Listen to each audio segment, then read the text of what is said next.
Baik, Assalamualaikum warahmatullahi wabarakatuh. Halo generasi pencerah, bersama saya Abdul Aziz Nur dengan nomor induk mahasiswa 242071900001, salah satu mahasiswa dari Prodi Pendidikan Bahasa Arab, Fakultas Agama Islam, Universitas Muhammadiyah Sidoarjo. Nah, pada kesempatan kali ini saya akan membahas tentang upaya guru dalam pengembangan profesionalisme. Dari berbagai macam literatur yang telah saya baca, salah satunya saya mengambil dari buku Menjadi Guru Profesional karya Dr. Mulyasa MPD. Pada kesempatan kali ini saya akan menyimpulkan dan saya akan membagi itu semua dalam 4 hal. Yang pertama, saya akan membahas tentang apa sih yang dimaksud dengan guru profesional. Kemudian yang kedua, apa saja upaya-upaya yang dilakukan oleh guru agar bisa mengembangkan profesionalisme. Kemudian yang ketiga, yakni peran komunitas pendidikan. Kemudian yang keempat adalah testimoni. Ya, testimoni dan kasus-kasus yang terjadi dalam upaya pengembangan profesionalisme. Nah, baik, kita akan membahas tentang poin yang pertama, yakni pengertian profesionalisme guru. Sebelumnya kita akan membahas dulu ya, makna guru itu apa, profesionalisme itu apa. Oke? Nah, guru dalam Kamus Besar Bahasa Indonesia diartikan sebagai orang yang pekerjaannya atau mata pencahariannya adalah mengajar. Sedangkan arti dari profesionalisme sendiri itu adalah bersangkutan dengan yang namanya profesi atau memerlukan kepandaian khusus untuk menjalankannya. Kalau kita gabungkan kedua kata tersebut, dapat kita artikan bahwasanya guru profesional adalah seseorang yang memiliki keahlian dalam tugas mengajar. Nah, setelah tadi kita mengetahui apa sih arti dari profesionalisme guru, maka kita masuk dalam pembahasan utama kita, yakni upaya guru dalam pengembangan profesionalisme. Dalam hal ini, saya merangkum terdapat 6 upaya guru dalam pengembangan profesionalisme yang tentunya hal itu saya dapatkan dari berbagai macam literatur yang saya baca. Salah satunya adalah buku yang telah saya sebutkan tadi. Baik, yang pertama, upaya guru dalam pengembangan profesionalisme adalah pendidikan berkelanjutan. Seorang guru harus memiliki komitmen untuk terus belajar. Meskipun seorang guru telah mendapatkan ijazah sertifikat S1, akan tetapi guru juga harus selalu mengasah ilmunya. Karena sesemakin orang itu berilmu, maka seseorang itu pasti akan merasa kurang, ya kan? Dan jelas kita juga gak mau bahwasanya seorang guru itu gak tahu jawaban dari apa yang ditanyakan oleh muridnya. Maka upaya untuk pengembangan profesionalisme seorang guru yang paling utama adalah pendidikan berkelanjutan. Apa sih contoh dari pendidikan berkelanjutan ini? Yakni seorang guru mengikuti program sertifikasi mengajar, kemudian metode pengajaran, sains, matematika, dan lain sebagainya. Kemudian upaya yang dapat dilakukan guru untuk pengembangan profesionalismenya adalah kolaborasi dengan teman sebayanya, kolaborasi dengan relasinya. Maksudnya gimana?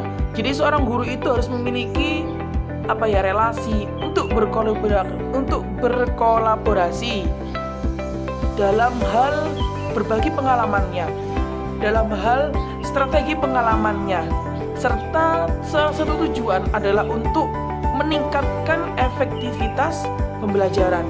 Mungkin kita sharing-sharing dengan teman kita. Apabila di kelas terdapat anak yang seperti ini, maka apa yang harus kita lakukan? Ketika dalam pembelajaran terdapat sesuatu yang problem yang seperti ini, maka problem solving apa yang harus kita lakukan? Maka penting juga bagi seorang guru untuk melakukan kolaborasi. Kemudian yang ketiga, yakni refleksi diri. Nah, refleksi diri ini sama halnya dengan muhasabah. Jadi seorang guru juga penting yang namanya muhasabah. Misal, ketika ada siswa kita dalam pelajaran kita kok malas. Ketika ada murid yang dalam kelas selalu tidur. Nah, kita perlu mengevaluasi. Tidak boleh kita langsung menyerang atau menyalahkan si anak tersebut. Bisa jadi apa yang kita lakukan, apa yang kita ajarkan tidak menarik. Maka perlu yang namanya refleksi diri untuk mengevaluasi mungkin dari metode pembelajaran kita. Kemudian kita harus mencari umpan balik dan memperbaikinya, menganalisis tentang berhasil tidaknya anak-anak dengan materi yang kita sampaikan. Seperti contoh apa ya, ketika kita menjelaskan, kemudian kita memberikan soal, ternyata dalam bab A kok mereka nggak paham dan nilainya jelek. Maka yang perlu kita garis bawahi bahwasanya dalam materi tersebut anak-anak kita, anak didik kita ternyata banyak yang belum paham. Kemudian upaya pengembangan yang keempat adalah menggunakan teknologi. Dalam zaman sekarang, guru itu dituntut untuk melek terhadap teknologi. Ketika kita sebagai seorang guru, sebagai seorang pengajar, akan tetapi kok tidak melek terhadap teknologi, jelas kita akan ketinggalan zaman. Banyak sekali website-website yang dapat membantu pembelajaran, akan tetapi akal manusia itu tidak akan bisa terganti dengan teknologi. Iya kan? Ya, jadi seorang guru juga harus bisa untuk memanfaatkan teknologi dalam pembelajarannya sebagai platform pembelajaran online, alat kolaborasi tadi, kemudian aplikasi pendidikan dan lain sebagainya. Mungkin ketika kita tugas, kita tidak perlu menggunakan kertas, mungkin bisa kita membuat kuis dengan website, kemudian membuka ice breaking, dan masih banyak lagi ketika kita menggunakan teknologi.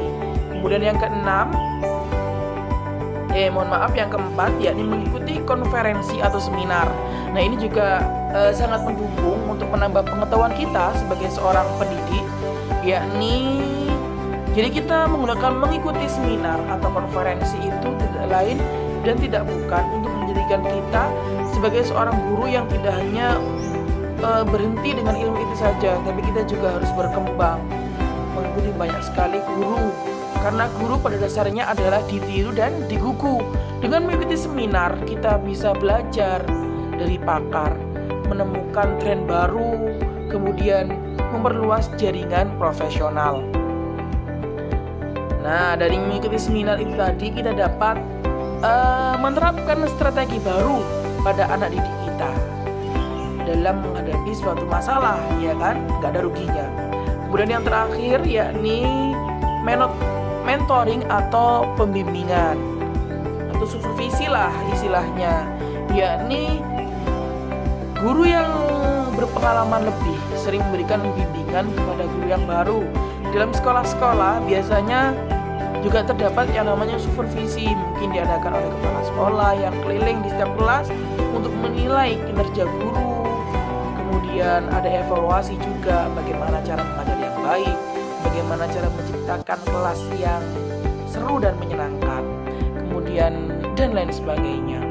Mungkin seperti contohnya itu tadi ya, dari guru-guru yang senior membimbing guru-guru baru dengan menyediakan dukungan, saran dan kritik tentang metode pengelolaan kelas dan metode pengajaran.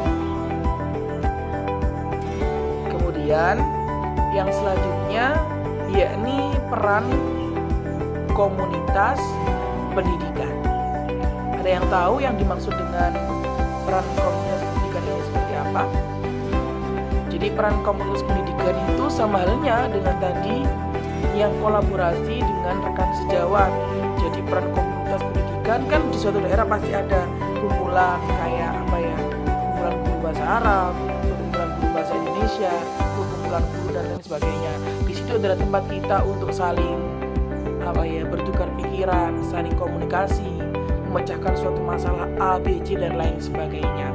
Kemudian kasus dan testimoni ini saya mengambil kisah saya pribadi, yakni dalam metode pembelajaran Al-Quran. Ketika masih SMA, di sekolah kami itu mengadakan yang namanya sertifikasi guru Al-Quran, yang mana itu adalah salah satu upaya untuk pengembangan profesionalisme. Jadi ketika kita mengajar Al-Quran itu ada standar yang harus kita lakukan, tidak hanya dengan menggunakan metode simak saja, akan tetapi kita juga mengajarkan di situ ada tuntutan. Dalam 1 minggu kita harus mengajarkan ke anak-anak itu apa? Mungkin bacaan qorib atau lain sebagainya, makhrijul huruf, tanwin dan lain sebagainya. Jadi seperti itu. Nah, hadirin pemirsa semuanya, mungkin hanya itu yang bisa saya sampaikan. Mudah-mudahan bermanfaat dan saya kira waktunya terlalu lama. Akan tetapi mudah-mudahan yang sedikit ini bermanfaat, karena kebenaran itu datangnya dari Allah dan kesalahan itu datangnya murni dari saya sendiri.